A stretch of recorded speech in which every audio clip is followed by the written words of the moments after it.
Hi, I'm Marybeth Shaw from Stencil Girl Products, and I'm here demoing in the gel press booth at the Creativation show. Let's take a look at how these big gel press plates work. This is the big plate, which I adore, and I've got some Dina Wakley paints here. This is eggplant, olive, and Sedona. And I like this trio of colors because it's earthy and gorgeous. And what I'm going to do is just spread out my paints a little bit, pretty thin layer, and then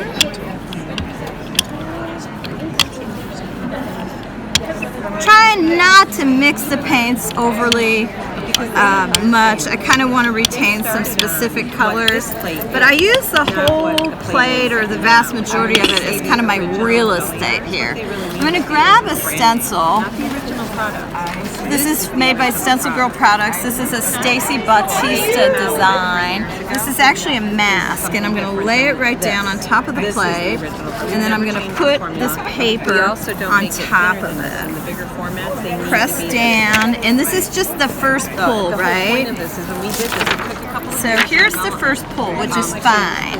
And then I'm going to pull the stencil up, and I'm going to see if I can find a spot to brayer over and use the paint that's still on the other side there.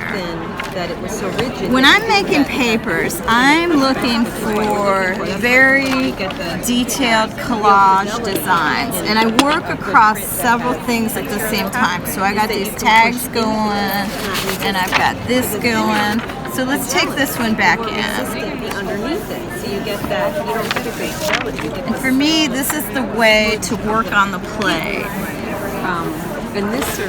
Is to just keep navigating back and forth over several pages or tags, and it gets more and more interesting.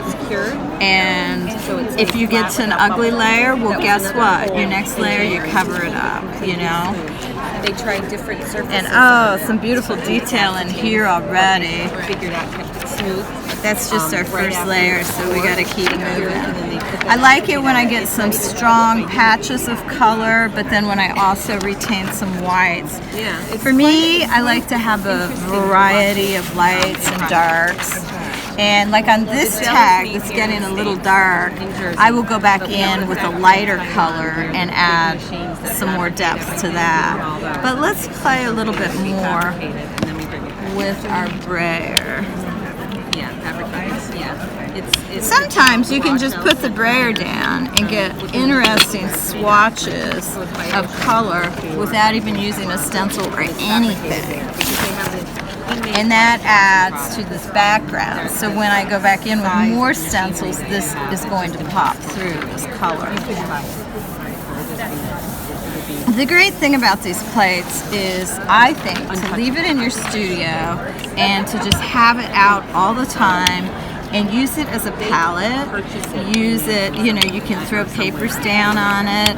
You can put your extra paint. If you're using it as a palette, you can let it build up and then pull that paint off at the end of every day or once a week, whenever you want. It gives you a lot of variety in your work. I need to find a lighter color here. Oh, you know what? Let's do... Hey Pam, do you have a spray bottle? As you notice, it just doesn't. Anybody got a spray bottle? Put anything on this. Literally anything.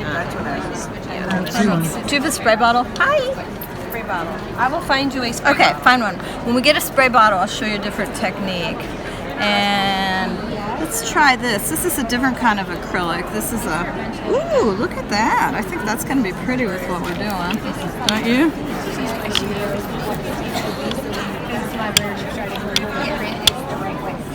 Oh, great. Awesome. Thank you, my dear. I return it, though. Okay. Unfortunately, I don't know where the whole big box of them went, but...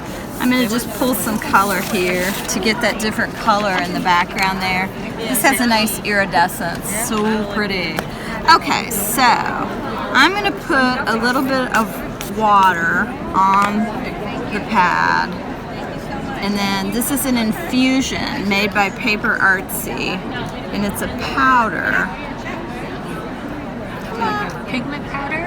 It's like a pigment powder, but it also has some walnut ink in it. So you get these different colors that kind of pop out at the same time, and it's quite interesting. So you can see it's starting to do some stuff there. See how pretty it gets?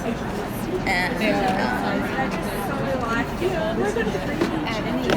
what I'm going to do is start a new page with this. Now this is if you want to get real wild and woolly and grungy, okay?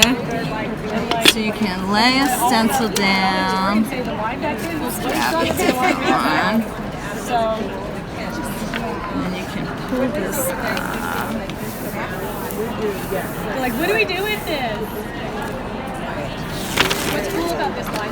And look at this result you get with those infusions. Aren't they cool? So you can see that walnut ink popping through. And then, you know what? Let's throw some in on this color palette and see what happens. It gives us a little bit more of a grunge depth in with our pinks and plums, which is pretty. So, hopefully I've given you some ideas. Play with your gel press plates and your Stencil Girl stencils and have fun. Thanks for watching. Be sure to give our video a thumbs up and subscribe to Scrap Time Videos on YouTube. In the meantime, here are a couple other videos you might be interested in watching. See you next time. Bye-bye.